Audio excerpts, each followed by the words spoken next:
तर भारत पाकिस्तान सामन्यातला विरोध हा ठाकरे गटाच्या आंदोलनावर महायुतीने सुद्धा आता सडकून टीका केलेली आहे। टीकास्त्र डागले आणि महायुतीच्या नेत्यांनी नेमकं काय म्हटलं ते सुद्धा पाहूयात।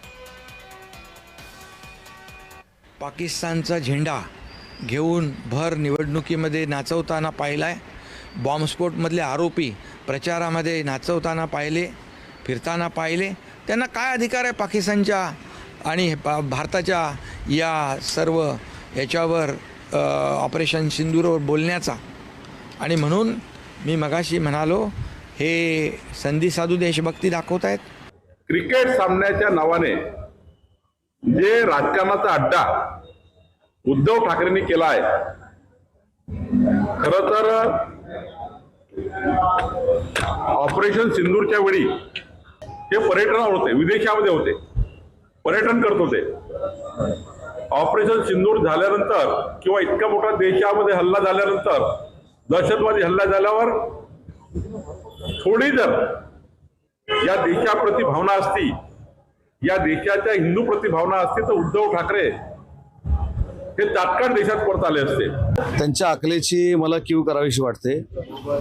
पहिला मुद्दा म्हणजे सिंदूर ऑपरेशन आणि आंतरराष्ट्रीय क्रिकेटमधला सामना हे एकत्र आणण्याची काही गरज नाही। शेवटी राजकारणासाठी राजकारण करण्यापेक्षा हे जे काही करतायत हा एक देशद्रोह आहे। कारण सिंदूरच्या संदर्भामध्ये शंका उपस्थित करणं म्हणजे भारताच्या सीमेवर असणाऱ्या सैनिकांबद्दल शंका उपस्थित करणं आहे।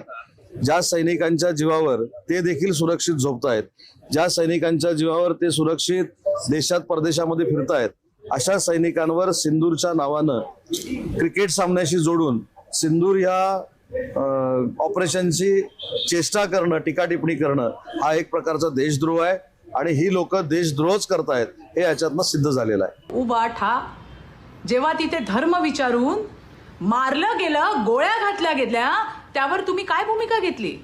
तेव्हा तर तुम्ही मूग गिळून गप्प बसला होतात। आता निवडणुका आल्यावर तुम्हाला हिंदुत्व आठवलं। तुमचं बेगडी हिंदुत्व तुम्हालाच लखलं, कारण आज तुम्ही भारतीय क्रिकेट संघावर दबाव आणून पाकिस्तान संघाची मदतच करत आहात। पाकिस्तानच्या भूमीत खेळणार नाही किंवा पाकिस्तानला सुद्धा भारतात खेळू देणार नाही, पण जागतिक पातळीवरील स्पर्धेत आपला भारत मागे सुद्धा राहणार नाही, ही आपली भारताची भूमिका आहे।